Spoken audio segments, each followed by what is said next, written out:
আজকের ভিডিওতে আমরা দেখব নেক্সট.js কিভাবে কনটেক্সট এপিআই ইউজ করতে হয়। সো কথা না বেরিয়ে শুরু করা যাক। তো চলুন সর্বপ্রথম ভিএস কোডটা ওপেন করলাম। আমি এখানে একটা র্যাপার বানিয়ে নেব। র্যাপারের আগে একটা ফোল্ডার বানাবো, সেটা হচ্ছে প্রোভাইডার এবং এর ভিতরে মনে করেন হচ্ছে context provider. Okay, I think বানান ঠিক আছে, জেএসএক্স। সো কনটেক্সট প্রোভাইডারের ভিতরে আমরা কাজটা করব কি, কনটেক্সটে যা যা লাগে সব এখানে করব কাজগুলো। সো সর্বপ্রথমে আমি একটা কনটেক্সট বানাই, কনটেক্সট ক্রিয়েট কনটেক্সট। এটা ইম্পোর্ট হবে কোথা থেকে, রিঅ্যাক্ট থেকে। এর ভিতরে কিছু পাস করলে হয়, না করলে হবে, সেটা কোনো সমস্যা নেই। আর দেন আমাকে যেটা করতে হবে সেটা হচ্ছে একটা ফাংশন বানাতে হবে আর কি। এখানে হচ্ছে আমরা হচ্ছে প্রোভাইডার দ্বারা র্যাপ করব। সো এখানে সর্বপ্রথম একটা ফাংশন বানাই, সেটার নাম দিয়ে হচ্ছে কনটেক্সট। আচ্ছা, এইভাবে না লিখে আরএসসি দিয়ে শর্টকাট মারি। ওকে, কনটেক্সট প্রোভাইডার হয়েছে। এখানে এর ভিতরে পাবে হচ্ছে চিলড্রেনটা। তো চিলড্রেনটা আমি নিয়ে নিই, CHILDREN চিলড্রেন। এখন আমি এখানে রিটার্নের ভিতরে যা কাজ করা লাগে করে নিই। এখানে হচ্ছে হবে কনটেক্সট ডট প্রোভাইডার এবং নিচেরটাতেও সেম হবে। তো আমি এটাই হচ্ছে কপি করে সুন্দর মতো এখানে বসিয়ে দিই। সো বসানোর পরে দেন হচ্ছে আমাকে যেটা করতে হবে, চিলড্রেনটা এর ভিতরে দিয়ে দিতে হবে, তাছাড়া আবার পুরো ওয়েবসাইটটা ভ্যালু পাবে না চিলড্রেন। তো এতটুকু কাজ হয়ে গেল। সো দেন হচ্ছে এখানে অবশ্যই একটা ভ্যালু পাস করতে হবে। আমরা চেকও তো করে দেখতে চাচ্ছি যে আসলে ভ্যালু আসতেও পাই কিনা। সো আমি মনে করি এখানে একটা অবজেক্ট বানাইলাম। কি বানাই, ইনফো কিছু একটা নাম দিলাম।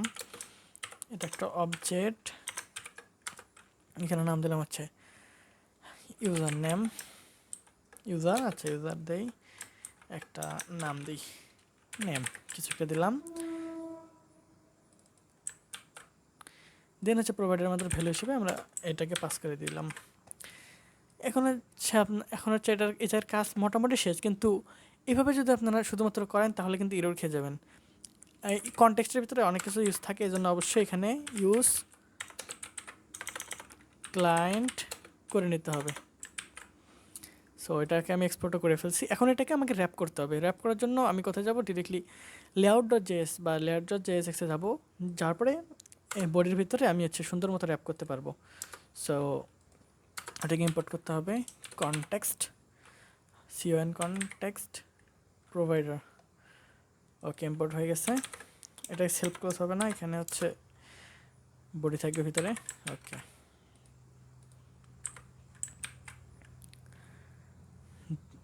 সো আমার হচ্ছে র্যাপ হয়ে গেছে। এখন হচ্ছে আমি এটাকে যে কোনো জায়গায় ইউজ করতে পারবো। সো আমি হচ্ছে হোম পেজে গেলাম, এটা হচ্ছে হোম পেজ। তো এখানে ইউজ করার চেষ্টা করি। আর এখানে অবশ্যই আমি জেএস রাখবো না, আমি জেএস অ্যাকসেপ্ট বানিয়ে দেবো।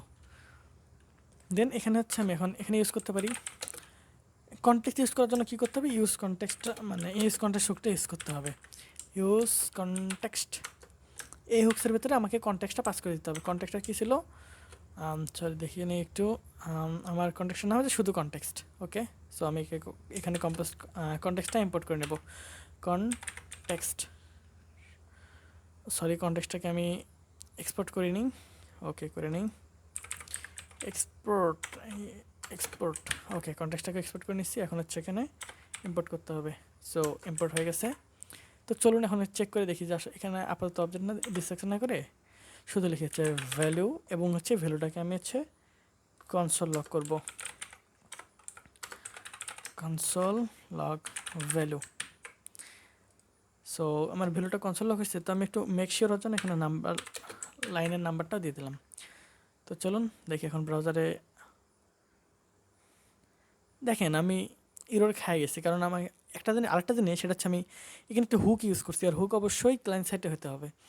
সো আমার হোম পেজটা কিন্তু বর্তমানে আমি হচ্ছে অ্যাপ্রাউটার ইউজ করতেছি না, তো এটা হচ্ছে বাই ডিফল্ট কিন্তু হচ্ছে সার্ভার কম্পোনেন্ট। তো এটাকে আমাকে অবশ্যই ক্লায়েন্ট কম্পোনেন্টে কনভার্ট করতে হবে, ক্লায়েন্ট। ওকে, সো এখন দেখেন কি হয়।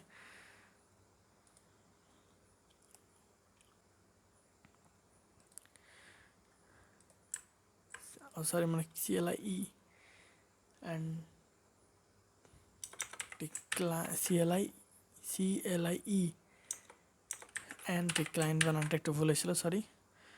ওকে, তো আমার হয়ে গেছে। এখন দেখেন হচ্ছে আসে কিনা কনসোল। দেখেন কনসোল একটা অবজেক্ট পাইছি 7 নাম্বার লাইন থেকে, ইউজার ডট নেম।